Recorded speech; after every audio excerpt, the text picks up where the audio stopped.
Welcome to An Open Book with Harry Pacheco, where our guests choose to be an open book, sharing real impactful stories that are making a difference.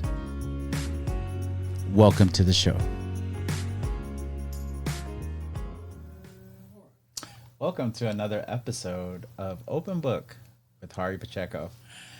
Today, we have a special guest. I want to welcome Regina Heasley to the show. Welcome. You're here. Thank you. I know we've been running around the idea or just having you here, and you're finally here, and so excited to have you. Thank you. So basically, we're going to have a homeschool edition. We're going to talk about homeschooling. We know that you have two children, right? 2 boys. Mm-hmm. And that went through the homeschool process. Yeah. But we want to know about you. Okay. So tell me, where did you grow up?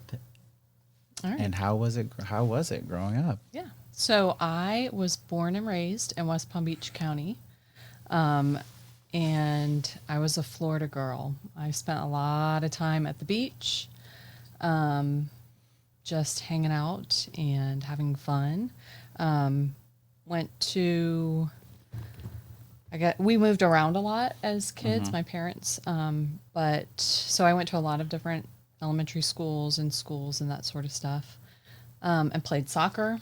I was in the band for a little bit, marching band, clarinet, kind of dorky, but you know. How old were you when you stopped playing soccer?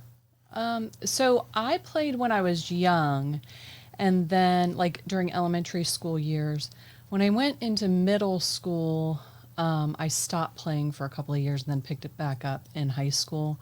And then I never was on the college track for soccer or anything like that.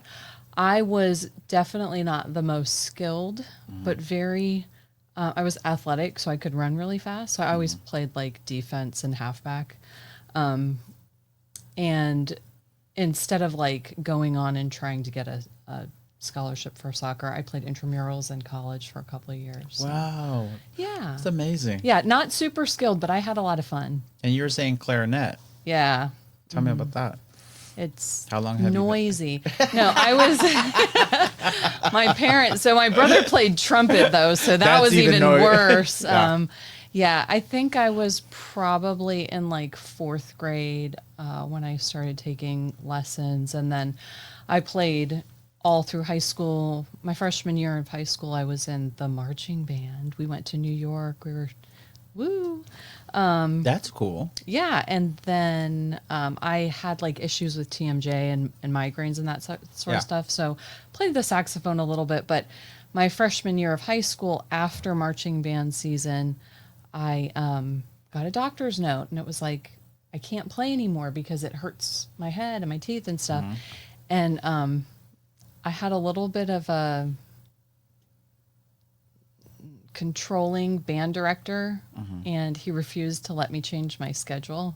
So this is funny, not funny, but he made me, I could not play the clarinet. So then he made me go into the percussion group where I'd never done anything percussion, and I had to play the xylophone, which actually takes skill that I did not have. Yeah. And he was super competitive. We went to state competitions and everything. So eventually he gave me the very important job of playing the triangle. And so in our final performance at the state competition, the very last note of the piece that was the piece de resistance was me playing the triangle. And probably a little bit on purpose, I was half a beat off right at the end. And that was the end of my career in music. So, nice. Yeah, I was kind of a little turd about that, but. Nice. Now, what would you say growing up? Were you that person that was getting good grades? I mean, this is from elementary on up. Were you a person that got good grades? So I had a little bit of a rocky start. I'm the youngest of 3, and I think I had just turned 5. I'm an early August birthday, And so school started literally right after I turned 5. And I just developmentally wasn't there yet. So my parents at the time were doing the food program at this private school that we were attending. And I was in like, I guess that was, I had done pre-kindergarten, then I went into kindergarten, went through the whole kindergarten year. And at the end of the year, I wasn't reading yet. And I remember my mom going in for a parent conference, and I was in the room, and the teacher talking to her about how there was a good chance that I had a learning disability or something. Maybe I would never read, that sort of thing. And my mom and dad pulled me out of that school over the summer. So, like, I wasn't even 6 yet. They got me some tutoring, and then I actually failed kindergarten, and then I went to kindergarten again. So when I started the second time, developmentally, I was where I was supposed to be. And so I was really good at like reading and writing and all of that stuff. I was the biggest kid in the class. I was always the oldest one. Math was a struggle until I was in college, actually. Just, I didn't get it the way that other people did. And so I was always able to get by. But no, I mean, my grades were pretty good. I actually started doing a dual enrollment in college just after my freshman year in high school. So I had a really cool like guidance counselor who wanted to spearhead getting it into the school that I was in. And he helped me to start dual enrolling. So that was the summer after my freshman year. And then I did dual enrollment all my sophomore year. My junior year, I was only on high school campus for one class. And my senior year, I was full-time at the college. And so I kind of had a different high school experience than most. Yeah. But, yeah, I mean, the way I'm hearing it is that you're a pretty good student. Sure. If I liked it, I was really good at it. Yeah. So you said you have 2 other siblings. Are you the oldest, youngest? No, I'm the baby. I love to say that they save the best for last. I love that. I am the youngest as well. I want to go by that as well. We'll take it, right? Yeah. So for the most part, you had a really good like schooling, right? Oh yeah. As far as, did you go to college after that? Yeah. Tell us about that. Yeah, my degree. Actually, I like a lot of people thought that I knew everything. And so I was going to be a lawyer, and then I went into psychology. I wanted to do child psychology. Wow. I really wanted to do anything except be a teacher, because I had educators in my family, and for whatever reason, I thought that was not for me. Yeah. So I actually finished my 2 years, so my associate's degree at a community college, and then went to Florida Atlantic University, school with the Fighting Owls. Caw, hoo. I don't even know what hoot, I guess. I don't know how they do that. But they're burrowing owls, actually. And when I played intramural soccer, there literally were burrowing owls that they like had to protect, and that's where that mascot comes from, in case you're wondering. Wow. On campus. So anyway, sidetrack. So I went to FAU. I think I was in my first full semester there. So I was a junior, pursuing psychology. And I finally got to the point where I realized this is not really what God has for me. I think that was like some kind of upper level, like brain chemistry class thing. And I just realized this is not what I thought it was going to be and what I want to go for. And then I think I had done like an internship or so. I volunteered at a center school, which was a school where children with very severe disabilities could go.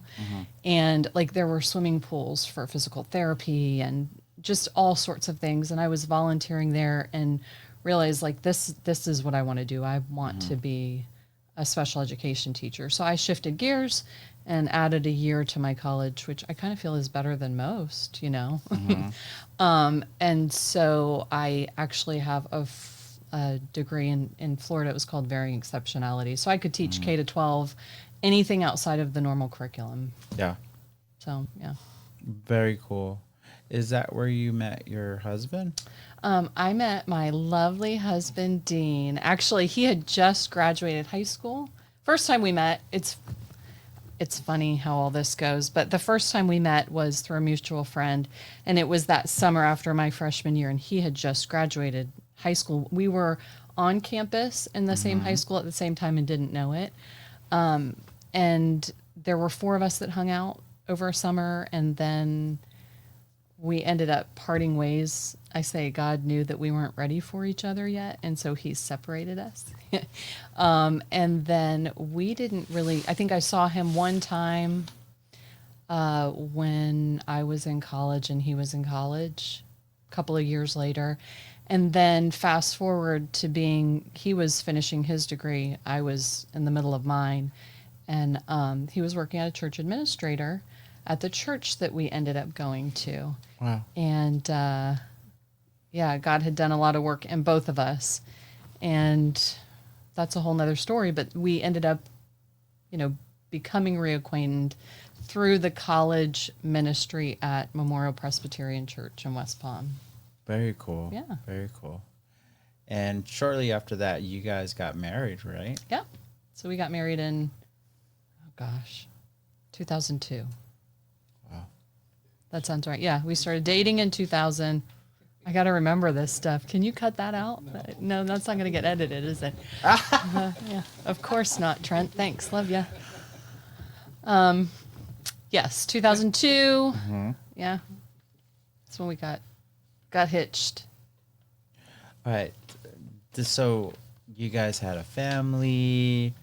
How did you guys go? When did you guys end up in Murfreesboro? Yeah. So, I was teaching special ed in an inner city school in Lake Worth, Florida, and my husband was actually at the time working for federal probation. And we'd bought our first house, and we decided, I think we were married for 4 years at that point, decided we were going to have our first baby. And you have a child, and your eyes are open to things that you never realized were there before. And so it was right in the middle of like the housing bubble just getting huge in South Florida. I mean, people were selling homes that weren't worth anything for a whole lot of money. Absolutely. That's before the bubble, bro. Before, yeah. 2007, 2009. Right. So for us, it was '06 was when Aiden was born. And we just kind of looked around, and where we were was great. And we had, really, God blessed us with an amazing first home. We never expected to be in the home we were in. But we wanted to be in a more family-friendly place that was a little safer. So we actually decided to put an offer in on a house in the neighborhood my sister was living. It was a little, like an older golf community with a big yard and all that stuff. Thankfully, the roof was bad and the guy refused to do anything about it. And so we got out of that because in doing so, they were in the process of reassessing for taxes. We didn't know what our property taxes were going to be, but upwards of $7,500 a year. And then homeowners on top of that and everything. And we wanted to grow the family. But when we started looking at the numbers, it was like, we will forever have to work and have other people raise our children in order for us to stay here and be in a place that we want, that we feel is a little more safe. So, and all of we went through 3 or 4 really bad hurricane seasons, had our fill of that. So my sister and her husband had wanted to move out of South Florida for a while. And finally we were like, if you guys are up for it, we'll do it, but we want to do it as a family. We don't want to leave everybody behind. So we got together. Funny story, Dean, my husband, and Andy, my brother-in-law, put a map on the table. I said no to Georgia because I think it's the armpit of the U.S. Yeah. And Carolinas were getting expensive, so Tennessee it is. And we had certain criteria. They wanted a college close by, a VA close by, hospital. So, they had certain criteria for what it needed to look like business-wise. And Murfreesboro was on the list. And funny enough, if you look at a map, the size of the font indicates population size, I guess. And so they were looking at certain places, and we didn't want anything as big as Nashville, nothing that big, and nothing as small as Bell Buckle. And so Murfreesboro fit in that that font size.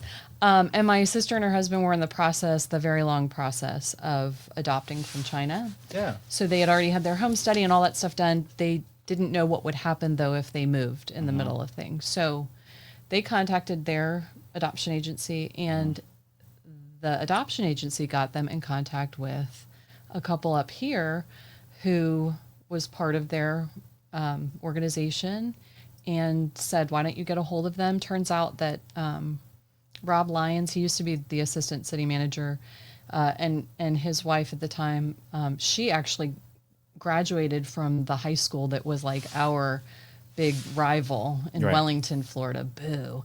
And so they invited us to come up and look around and see if it was something we were interested in. So my sister and brother-in-law and Dean and I drove overnight with Aiden. I was still nursing him at the time. Yeah, and that's everybody fun. who's been around long enough will appreciate this. There used to be a Crystal Burger on, I guess it's Broad Street, just by the overpass of Old Fort Parkway. And one of the ways that we knew Murfreesboro was the right place, I was like, Lord, you got to just give us peace about it. We stayed at the DoubleTree, and they were super nice. We were exhausted. People showed us around and were great, but we were hungry, so we went to Crystal Burger and placed the order in the drive-thru. And somebody's gonna kill me for making up the accent, but whatever. So the lady was like, "Oh, sweetheart, I'm so sorry, but your meal isn't ready yet. But can you just pull on over there, That's really and we'll good. bring it out." And so we pulled over, no big deal. And a couple of minutes later, she came out and was the sweetest person, just so welcoming and nice. Somebody at Crystal Burger was in South Florida, nobody ever made eye contact or talked to you. So I was like, okay, God, I think we can live here. So we put our house on the market. It was just as the bubble was bursting. We waited a few weeks because we were not really ready to clear out the house. Aiden wasn't even a year old. Wow. He was like 6 months old, I think, at the time. And so we waited just a few weeks, put it on the market. And whereas, 2 weeks before that, we would have had multiple offers and sold the day that we put it on. For the next 7 months, we had open houses every single weekend with a newborn and 2 cats. Wow. I made a lot of chocolate chip cookies and cleaned up a lot of stuff. Finally, we sold, and we were upset that we only doubled what we bought it for. We were, oh gosh. Actually moved in with my in-laws for a few months, found a house up here and bought it. And it sat empty for, I think, 3 months before Dean got a different job in sales. And we told the school that I was at that we wouldn't be, I wouldn't be coming back. And so Aiden was, I guess, 14 months old when we moved up. And then it took probably 7 years total of lots of praying and not having all of my family up here to get everybody up here. But we moved up. My in-laws moved up the next day. They'd never even been to Murfreesboro. But they came up. Then my sister and her husband for a bit. My parents bought a house. It got torn down in the tornado. It was rebuilt. So my sister and her husband were back and forth for a while. And then my parents retired and came up. And at one point, my husband's brother lived up here. Wow. He's now back down in Florida. And my sister and Andy, probably people would curse them, but they have single-handedly brought more people from Florida than anybody I know. So we brought a ton of people with us because we didn't want to be without family. It's very important to us. I love that. Yeah. I love that. So this brings me to my next question. You have Aiden, and then you had Gabriel. Yep. How many years apart? 2 years and 2 months and Wow. some odd days. 5 days, I think. So my question to you is, as they're growing up in Murfreesboro, Mm-hmm. when did you decide, or you and your husband decide, to homeschool? That's funny. So again, I thought I knew, right? Like Mm-hmm. we had a plan. We were going to move up here. We were going to have another baby, and we did pretty quickly. Mm-hmm. And our plan was that I would get my teaching certificate here in Tennessee. And when the boys were school age, I would just follow them, through elementary school. And then when they were in middle school, maybe move on, because being in ESC is what we call it. But special ed, you have that flexibility. It's not like being a fifth grade teacher. Mm-hmm. You can move around. So that was the plan. How did I know? So homeschooling wasn't really on the radar in my mind at all when we moved up here. The only experience that I had with homeschooling, I had an aunt and uncle who in North Carolina, kind of in the mountains, they homeschooled their 3 girls, and did a great job. And then my sister, for a short period, homeschooled her oldest because she had been in a private school and they needed the next year to not have her there, but wanted to keep her up with like all of the curriculum. So that was it. I thought public education was fabulous. It's what I do for a living. I was sold out as a teacher. But I was the teacher that couldn't leave work at home or couldn't go home and leave work, really. Those kids were really, really important to me. I would be at work at 5:45 in the morning and leave at 5:45 at night. Wow. And when I had Aiden, I think is when God started working things. Like, I remember I had him just before FCATs. That was like our high stakes testing. And I was teaching a 5th grade inclusion cluster at the time. And so like I held off until the day before the weekend we had off, and then they started the testing.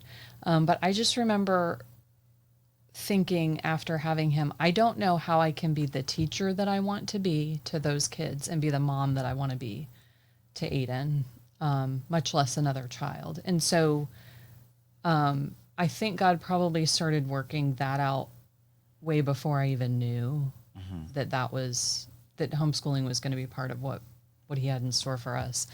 And then as we were up here and the boys got older, like we tried a Mother's Day out at our church, and it was great. But there was a lot, like it's petri dish stage. Those kids, they're like a bunch of little, it's like germ warfare. And so they were sick all the time. It's only 2 days out of the week, and most of the time they're sick. So that didn't go over real well for us. And then we ended up having to pull them out because we had lots of life changes that had happened. So I think that, I think as the boys started to get older, I and Dean started talking about like, maybe our plan we don't have to follow through with the plan we had. Like maybe homeschooling, because it was something that people were talking about it, up here a lot more. The church that we were at, and still are at, had a huge homeschooling population, and we ended up in some small groups with people who they were homeschooling. Yeah. And so I started learning more about it, and that it really was an option, and it's not a bunch of like weirdos not really doing school, or Because that was the narrative. with no social skills, Right. or all that stuff. So as Aiden got older and Gabriel got older, I think it was just knowing that like homeschooling it's not really about education. Like I had a hard time envisioning handing them over to other people to raise. And having been a teacher, and knowing that teachers have a tremendous amount of power. There is a teacher power that exists. I just had a hard time like thinking that these kids that God gave us, I'm going to give to somebody else to spend the vast majority of their lives with. And then the next year it's going to be somebody else, and the next year it's going to be somebody else. So like Dean and I started talking about it as as Aiden was getting older, and we said, okay, well, we don't have to do that. We can tighten things up financially and we can make it work. And we started praying about it, and God just put us around a lot of people who that was what they were doing. And so I started finding out information, and we were like, okay, we're going to do this. So just before kindergarten, I guess. Wow. Maybe the year before I started doing some stuff at home, but really like by the time he would have started kindergarten is when we said, yeah, this is what we're doing. In the beginning, was it challenging?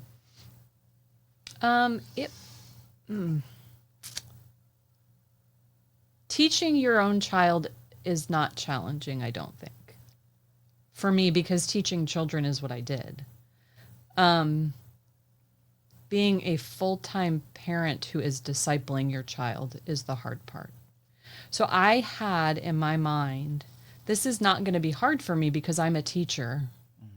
And I think it was harder for me because of that. Right. Because I had to shed that idea that I'm my kid's teacher. Our children are going to be educated by a lot. They don't need a teacher to teach them YouTube University will teach them everything they need to know. Absolutely. Yeah.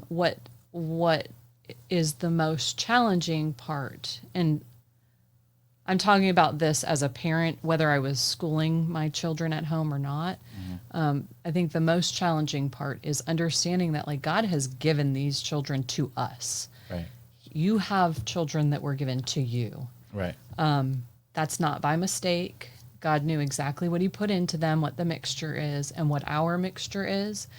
And that is a huge responsibility. And so I think the difficult part of it is that you see all of their strengths, but you also see all of their weaknesses. And you realize pretty quickly, this isn't about getting their ABCs in and helping them learn math and how to read and write. It's about like, are they going to be the people that God wants them to be? So yeah, that part. I'll say kindergarten was fun. Like when the kids were little, it was so much fun. Yeah. It wasn't all the time, but it was more, we really wanted them to be kids for as long as they could. So we played a lot and we did lots of learning, but it wasn't all book stuff all the time. So I hold an event at CBS, and there's so many people that you get to talk to as far as homeschooling moms and teachers. And they have a lot of people have different ways to teach your child, right, at homeschool. But there's some fun ways, and I heard stories where you would take them to the grocery store. There's a class there, like the aisles. They get to read what's there. They get to balance or see what could fit into a budget, right? Things of that nature. Was there something that you did when you're homeschooling that was teachable, not per se inside your home, but a teachable moment outside your home? Oh gosh, yeah. I gotta go pretty far back now to think about when they were little, but we did a lot of trips to the Nashville Zoo. My boys were really into animals. I mean, seriously into animals. And we had a group. God was really good to answer prayers for other women who were believers, who could be really good friends. They're more like sisters than anything else, who were also homeschooling their families. And so we would go to, there was a, what do you call it? It's kind of like a museum, dinosaur type museum that opened up here. Yeah. And so we took them there. We went to the Creation Museum. I don't know if you're familiar with that in Kentucky. Yeah.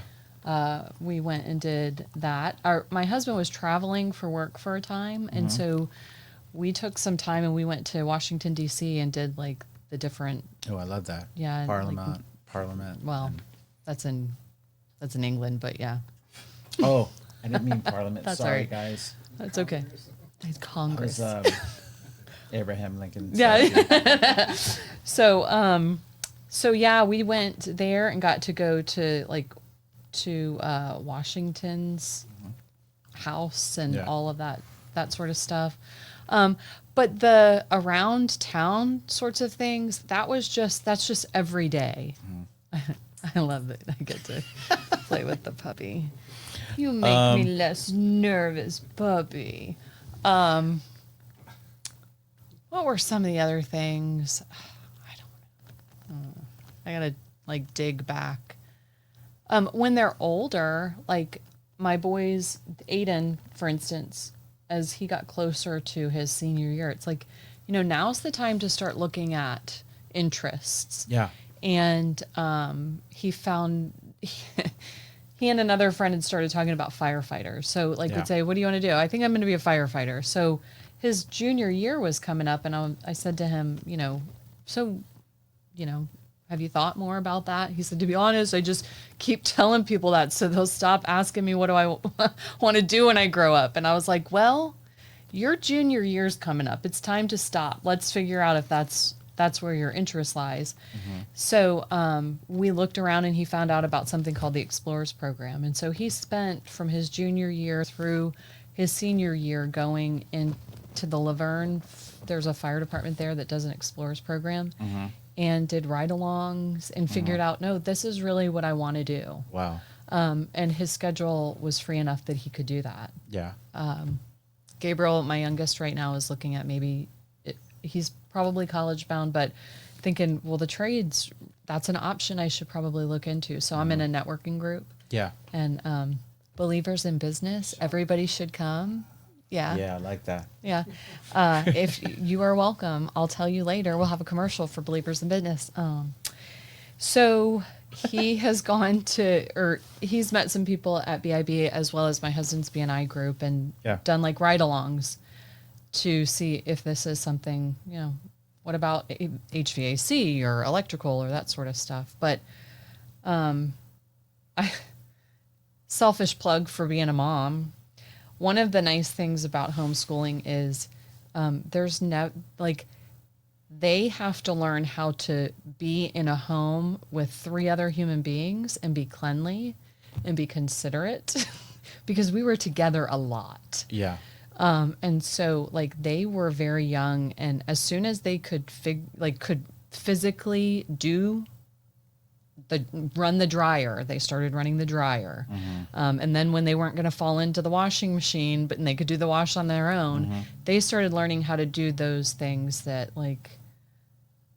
are life skills you should know. They learned how to cook, how to do recipes. Yeah, absolutely. All of that sort of stuff, time management. And those are huge things to learn in this day and age. I think I handed, who it was, one of my relatives was telling me a story. Somebody handed him a can opener. He didn't know what to do with it. Oh, gosh. One of his friends. That should remain nameless. But just in case you're wondering, it's the one who never buys canned goods at the grocery because he doesn't know how to open them. That's crazy. But he's a whiz on computers. Yeah. There's the give and take. But I think being well-rounded, especially with life skills, is perfect. Like what you have taught your sons is perfect. Is there certain things like curriculum-wise that you would have done better if you went back? I don't feel... Okay, so would I have done them better? I don't think so. Looking back, and I think a lot of people who are thinking about homeschooling get caught up on curriculum. It's like, right. Oh my gosh, yeah. I have to figure it all out. So this is what we did, and I tell it to people who ask about homeschooling who are just getting started. Right. Dean and I, as I said, we started praying about it. Yes, this is the direction we're going to go in. And we sat down, we went to a curriculum fair. That was one of the first things we did. It was little compared to the ones that they have now.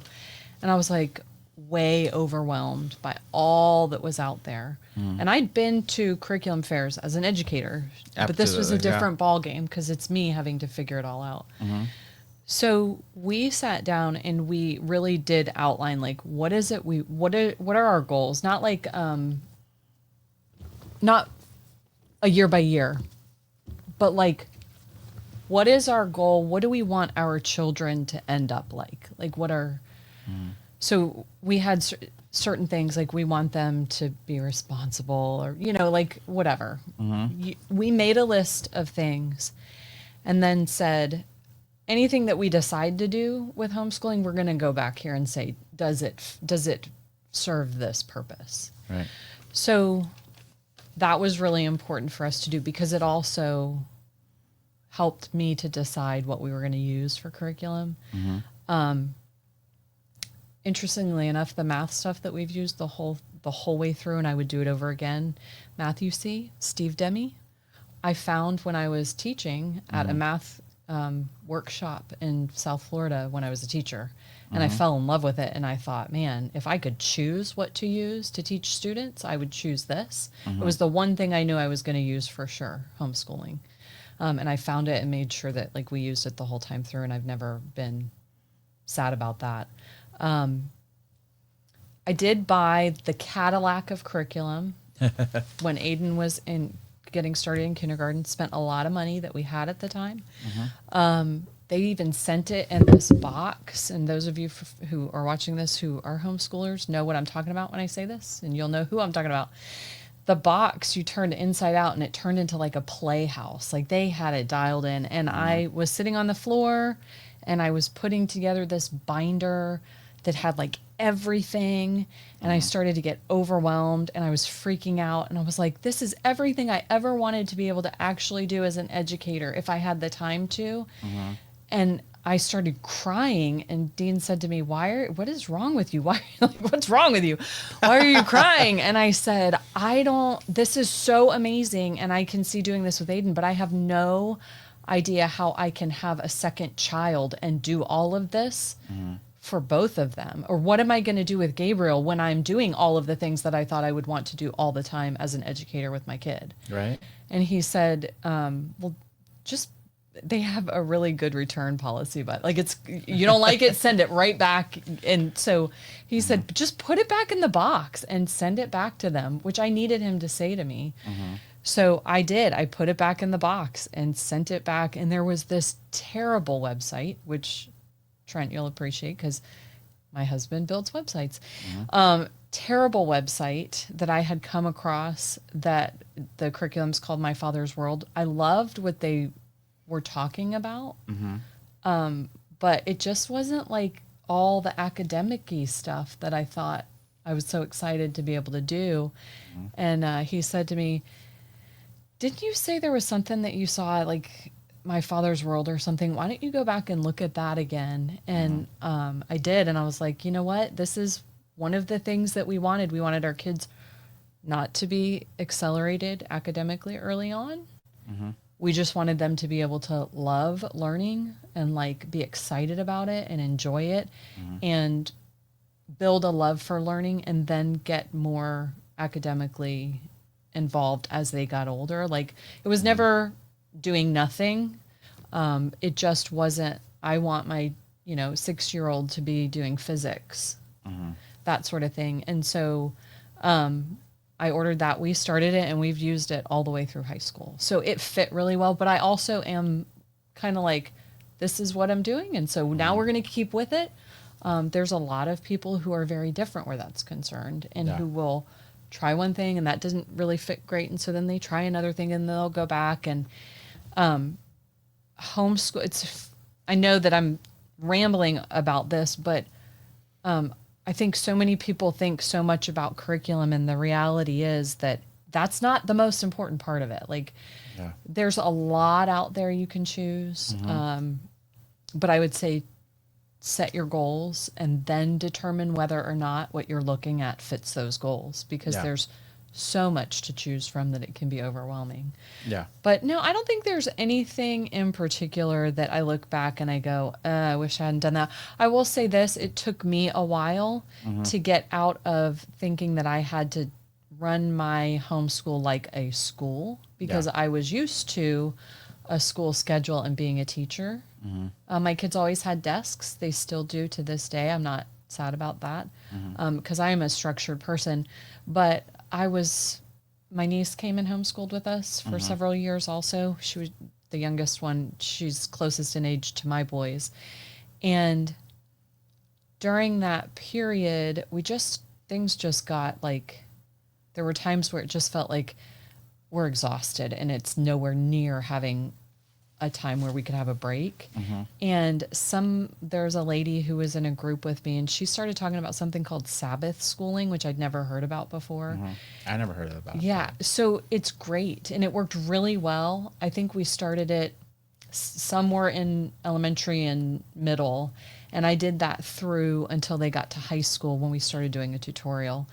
But the idea is God has built a certain like rhythm into creation, right? We have seasons, Yeah. we have a week, and then we have Sunday for rest. And so the idea is school for 6 weeks and then take a week of rest, and then school for 6 weeks and have another week of rest.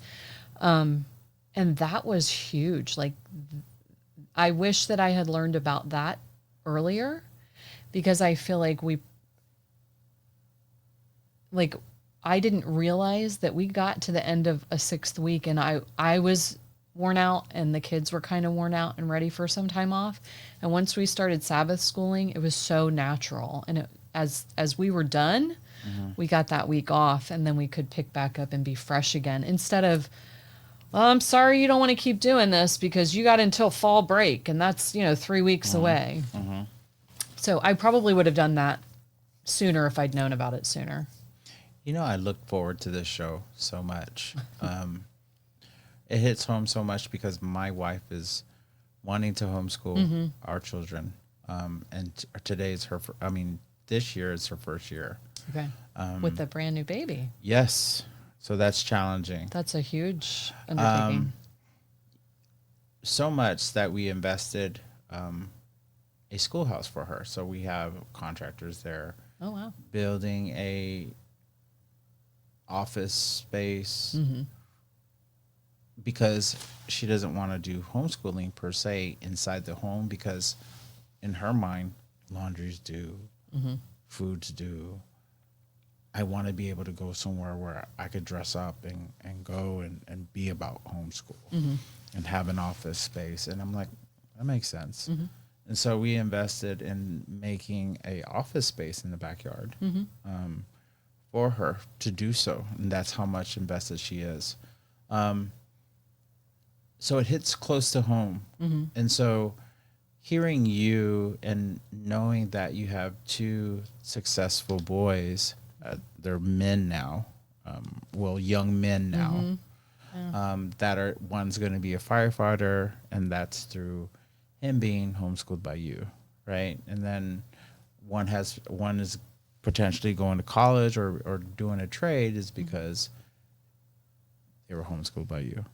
So the common denominator is you homeschooling your children. Well, right? and I'll say, as a family, like you, as like, my husband wasn't there daily doing lessons, but having the support of Dean. If I didn't have that, I wouldn't have been able to do what we did over the years. If I didn't have a support system in the families, like, we found other families who were doing the same thing, because homeschooling tends to be a lifestyle. Yeah. I would never have understood that until we got into it. But your schedule is different. The way you do things is different than, not to say that you don't have friends who are not homeschooling also, but Yeah. but I don't think I would have been able to do it and been as successful. My sister ended up homeschooling her girls. So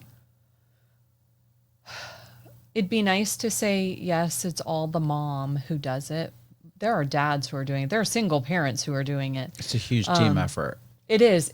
And having a support system, having other people, like there are times when it's a lot to be at home with 2 or 3 or 4 kids all day long, and to have other friends that you can call and talk to, or you can be like, hey, let's meet at the park because, they're climbing the walls and so am I. Yeah. That and having God to give the strength that's necessary to do what you've been called to, whether you're a homeschool mom or not as a parent, or whether you're walking into work every day. Doing it in your own strength is not going to produce anything. It's doing it in the strength that he provides for you. Yeah. And I wouldn't have had any success in doing this. Well, do you know what's a great compliment for you today? What's that? Is my wife is not into anything that I do. I mean, I'm looking at the camera right now. It's very true. Including my books and my interviews. But she loves you and has your children. We have had different type of guests on our show, anywhere from a chairman to a rock star to a whatever it is, and she says, no, I want to watch the Regina homeschool special. This is her words. Well, good. I'm excited about that for her. So one thing that I want this platform for you is for people like her that are listening or watching or whatever it is, that when she's struggling at home and she is starting out and it's her first or 2 or 3 years, whatever it is, and she's struggling homeschooling, what can she do as far as getting out of that rut? Yeah.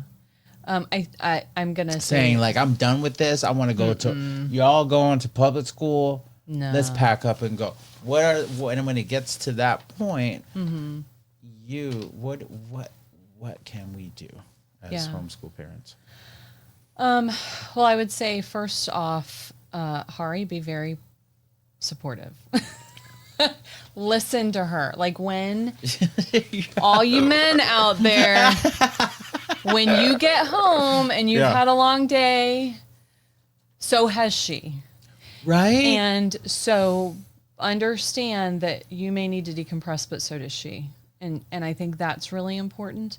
I would say if you're at the point where you are frustrated a lot and having, like just overwhelmed, having a support system of other, I'm going to just say women because that's what I had, but other women who are kind of in the same place that you are is helpful, as well as having other women who are a little further along who can say, no, I totally get, because sometimes we get around with people whose kids are they're going through the exact same thing, and we have a pity party.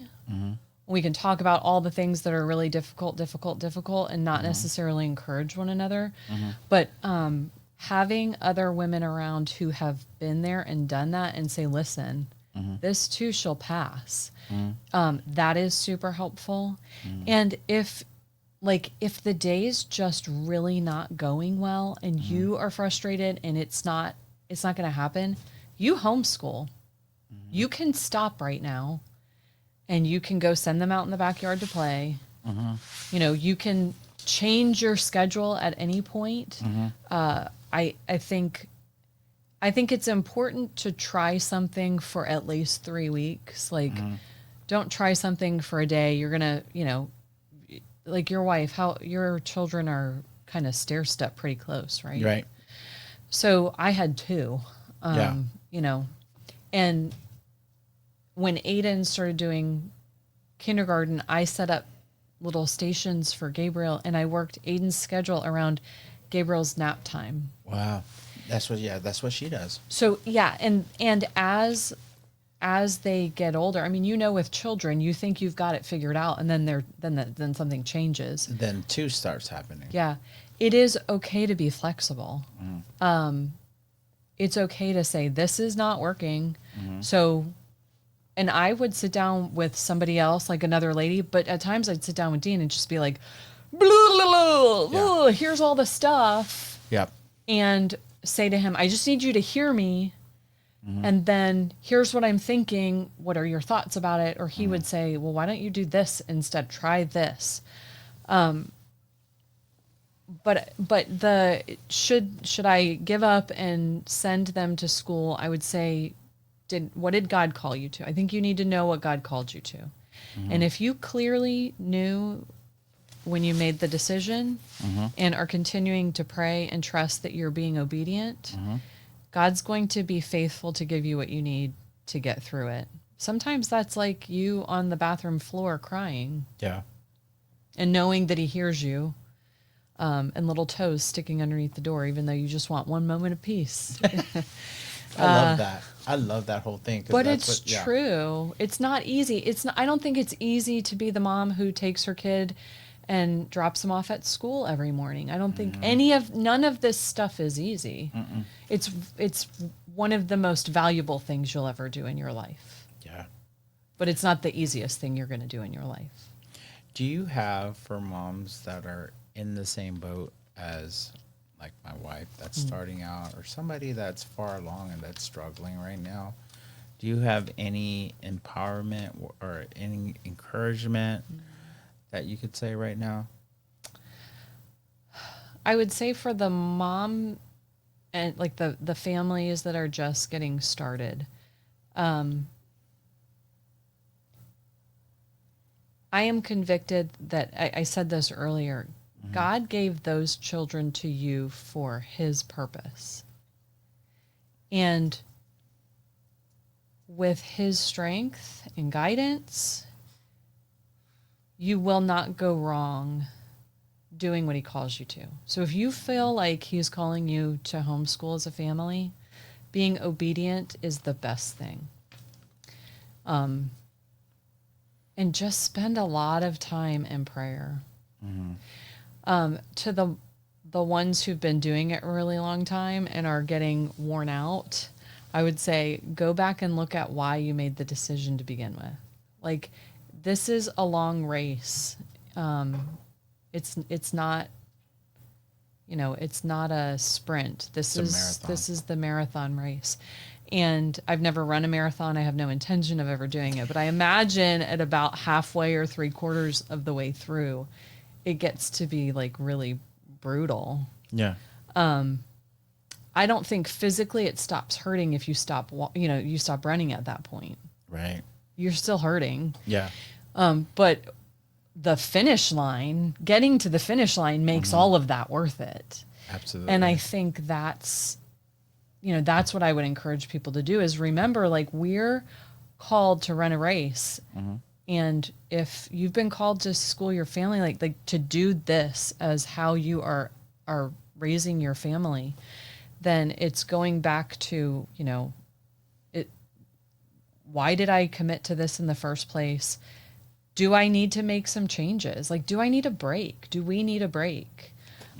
Especially as kids get older too, I think you need to bring those kids into the reality of like, look, I'm getting worn out because I'm a human being and you're older now and I need you to understand as a human being that I'm going to need you to start, I don't know. I remember talking to my boys about like they had done something that was really frustrating or whatever, and just being real authentic with them. Like, I'm angry because I'm trying to do my best and you're not. And like, I'm a human being with feelings. So, as the kids get older, I think helping them to understand that they have a role in this. Because in homeschooling, just like in all education, when they get older, you're facilitating, you're not doing all the teaching all the time. I don't know if that answered that question, to be honest. That did. But, I talk a lot. So, first of all, I want to say we're so blessed to have you here. Well, thank you. Having the platform to be able to talk to somebody like my wife that's starting out to have homeschooling at home, and then other moms that are homeschooling. So I'm so blessed. We are all so blessed to have you here. Well, thanks. we're wrapping up the show. Okay. But what we'd like to do is ask you for things that you are grateful for. Okay. And I'm not allowed to repeat. I can't say multiple family members. I know that because one of the 3 podcasts that I've watched now, Trent said, no, you can't say that because that's a family member. Right. I think that was to you, Hari. Yeah. I think he says that's all one. That's family. And I go, oh, okay, because I was naming off all my children. But what if I start with nuclear family and then I and I work out from there? Okay, what am I the things that I am thankful for? First and foremost, I am thankful for Jesus Christ, my Lord and Savior. Amen. If it weren't for him, none of this is possible. Yeah, and honestly, like, I appreciate you saying nice things about, like, I do really appreciate you saying nice things about, like, seeing my kids as a success. But God deserves all the glory for everything, because whether, I do want to add this. I want to add this one thing in there, splice it in somewhere. I would encourage anybody who's looking at going into homeschooling to also understand that you are not putting ingredients in to get out the perfect children. Wow. That is not what homeschooling is. And even like Can you say that one more time? Because that has to resonate right now. Yeah. That was deep. Homeschooling isn't about putting the right ingredients in to get the perfect children out, especially in the spiritual realm. Wow. Because that's not the reality of what happens. Mm-hmm. Sometimes we have very like diametrically opposed views of homeschooling. We have this idea of like the people who live up in the mountains and don't know how to socialize and aren't really doing school or whatever. Or we have the picture of, the people who, it's like Pollyanna. Everybody's got the perfect little kids and the perfect family, and they're all, cookie cutter. And that's maybe those things exist, but that's not the vast majority of us. So guard against thinking that what you're doing is going to produce the perfect outcome, because that's not what we're doing here. I don't know anybody except Jesus who ever was able to live a perfect life and do things perfectly. That's not what we're about. So I just needed to say that. I felt like, okay, so first and foremost, I am thankful for God and Jesus. I would say I'm very thankful for my husband and the support and the way that he has worked really hard for the last 15 years so that we could do this. And I'm really thankful and grateful for that. And the part that he's played in it, because he has played a significant part in it. Absolutely. I'm super thankful for the homeschool families and the women in particular that God brought into my life. They are, and I'll probably get emotional, but they are, like, their prayers have at times gotten me through. I can confide in them.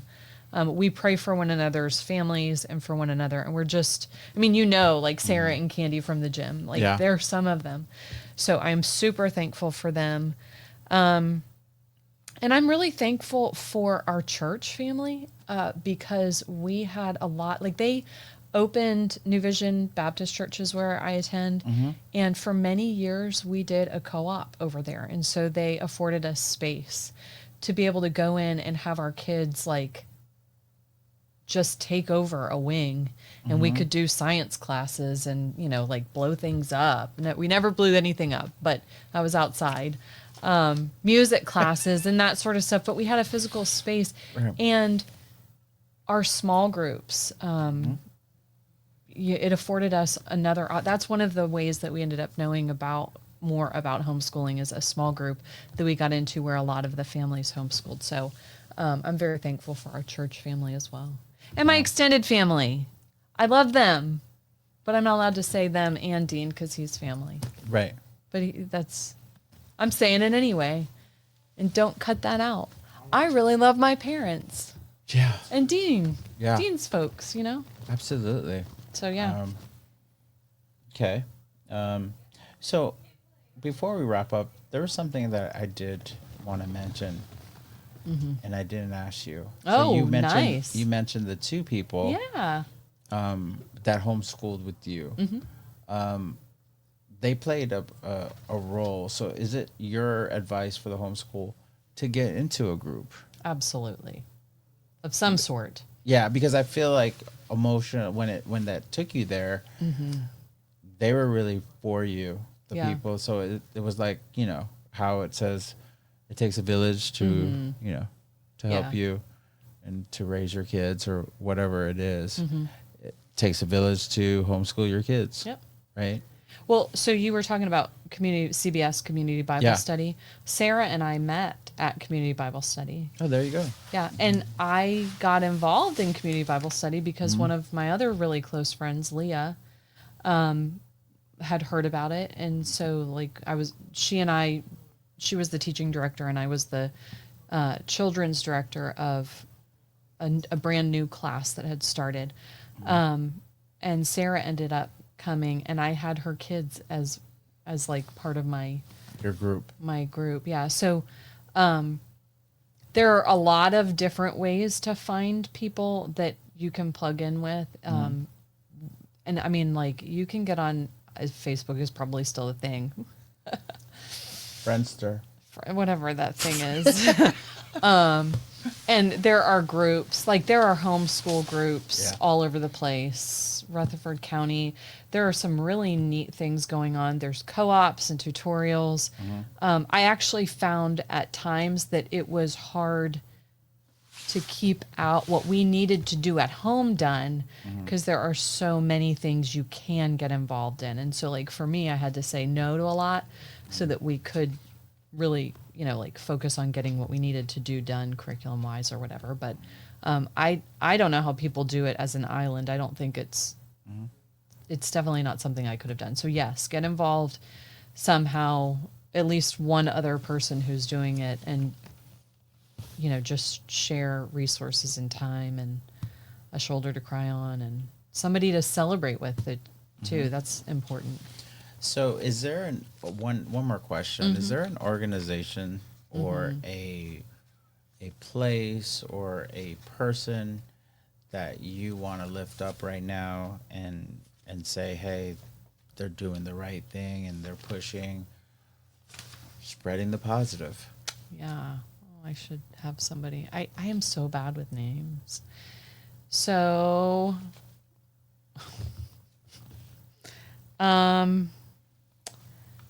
a homeschool organization. So, oh, It could even be like something like that, like an organization that yeah. you believe in and that you fully support, and they're doing great things. Like it doesn't in have to be homeschool? no, it doesn't have to be homeschool. Okay, yeah. I was like, gosh, I'm kind of come to an end on my end.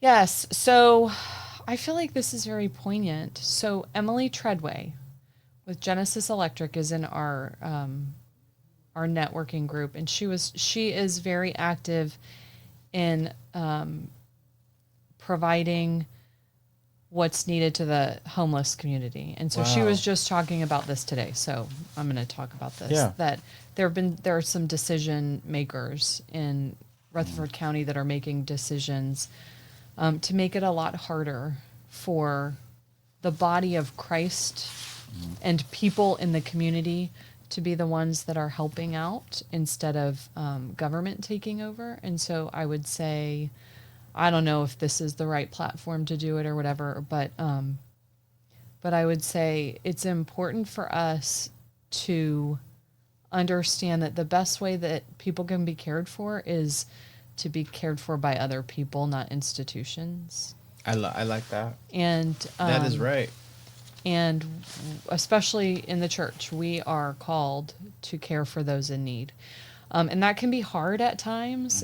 It can be difficult because we don't really know, like, what do we do? And there's some fear, and there's some, like, she was talking today about mental health issues that are, there's complex issues that people deal with homelessness. But there are a lot of really great organizations that are mobilizing people to help. Murfreesboro Rescue Mission is one that I would say like we personally support. And they're trying to really do a lot to help and to build a building and help people, not just giving them the physical stuff that they need, but ultimately what's the most important, and that's reaching a person's soul. So, yeah, I think those are, some organizations and some people who are doing what they're called to well. Well, that is awesome. Regina, I want to thank you again. Thank you. For taking your time and coming out here to have this, to be on the show, to tell our audience what homeschool is about. You're definitely a prime example of two children that are thriving because of you homeschooling them. So thank you. And with God's help, and definitely with your hard work and you never giving up, the heart of never giving up is why they're there because of that. And so you are the ultimate example of being a homeschool. Thank you. I appreciate it. Oh, that makes me feel so woo. No, I'm serious. A homeschool. You took the narrative out of saying, hey, homeschooling is cool, and we have the right help, and we have the right support. We all could be success stories like yourself. I want to thank you. This is closing us out. Okay. I want to thank you for joining us for another episode of Open Book with Harry Pacheco. Can I say it? Thank you for listening to another episode of Open Book with Harry Pacheco. Be sure to like, share, follow, subscribe, and leave us a 5-star review. We'll see you on the next one.